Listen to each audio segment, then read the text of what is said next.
Hello and welcome back to my channel. I'm Christy VANN, and today I am again discussing velocity banking. There's a lot of negative out there going on, that velocity banking doesn't work, that it's a scheme, that it's just a feeling that you're making progress, that it's just a more complicated way to actually make extra mortgage payments. Lie, and more lie. Okay, so today though I'm just going to be discussing that cash flow is king when it comes to velocity banking. Okay, cash flow is king. Cash is not king anymore.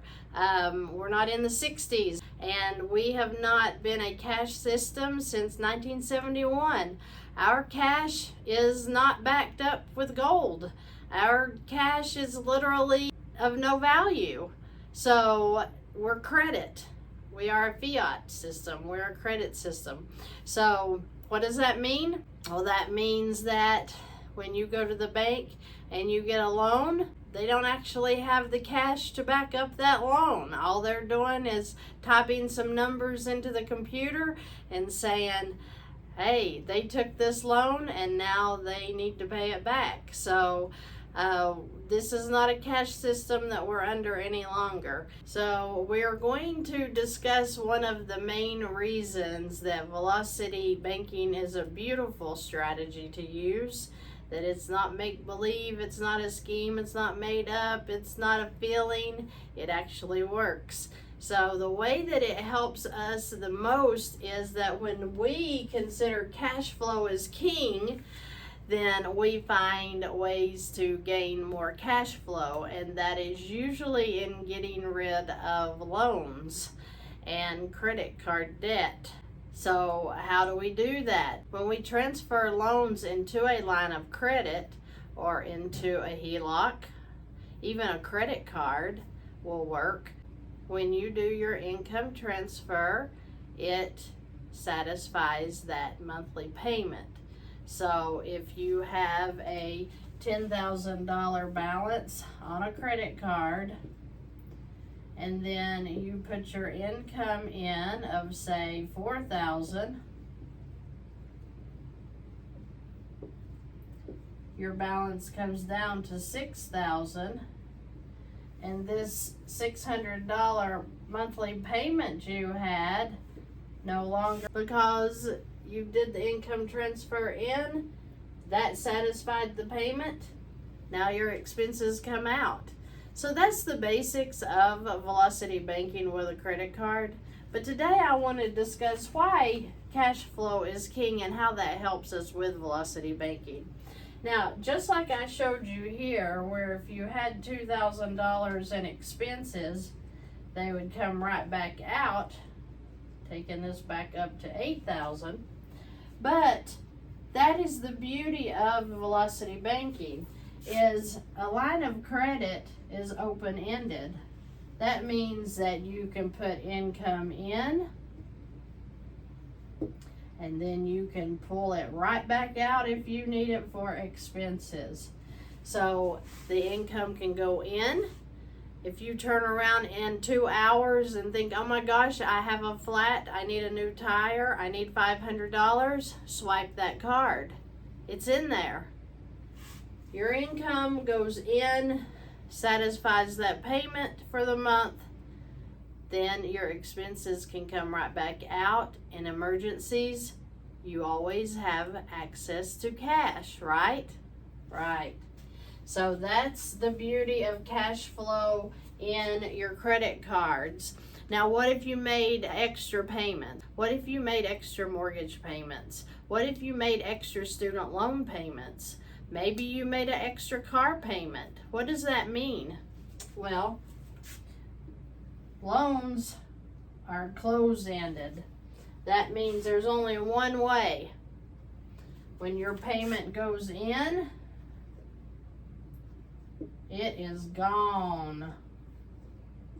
You cannot go back in and grab that. I don't care what happens.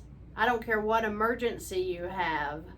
I don't care what traumatic event happened in your life and you need cash now, you're not going to go to your mortgage company and get it.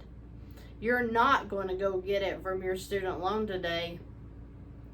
It's closed end. Once the payment goes in, it's gone. It's gone. That alone is why we should do velocity banking, because we need access to our money. And if we need it, we ought to be able to go in and pull it out and say, I need this. I'm having an emergency. But that's not the way it's set up. Once that payment goes into your mortgage, student loan, car loan, it's gone. Once that payment goes into a credit card, line of credit, HELOC, turn around and use it again in 10 minutes if you want to. If it's available, if it's there.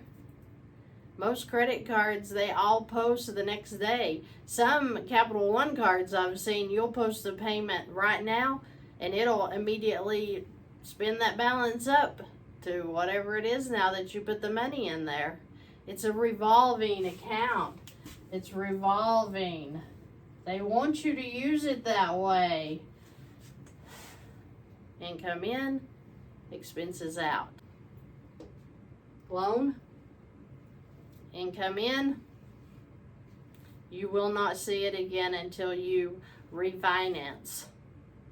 If you refinance, you repay all those fees, you pay all the application fees again, and you get to restart your interest. That's the really fun part about a loan. Let's change our mindset.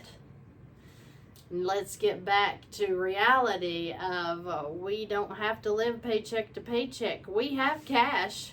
We can have cash flow. If you handle your money well at all, you should have cash flow. This spending every dime we've got, that is not realistic in any manner. We need to break away from that. We need to realize we're adults. We need to use our credit cards wisely for emergencies and acquisition of properties.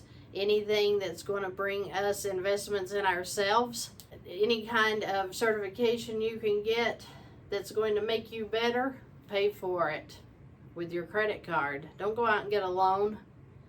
Pay for it with your credit card, and as you put your money back into that credit card, it will be available for use again when you need it. That's one of the beauties of velocity banking. Don't let anyone tell you otherwise. It works. If you are making your payments on time, if you are taking care that your utilization is at 30%, maybe even 10% or less, they're not going to do anything but raise your limits. And when you're doing velocity banking and you're doing it correctly, you're making the banks happy because you're paying your debts. You're making your cash flow happier because you're removing debt. And you are going to be a winner. You can build wealth through velocity banking. You cannot build wealth paying all of that interest out to loans. You can't do it. I hope that this video has brought value to you. I will see you in the next video.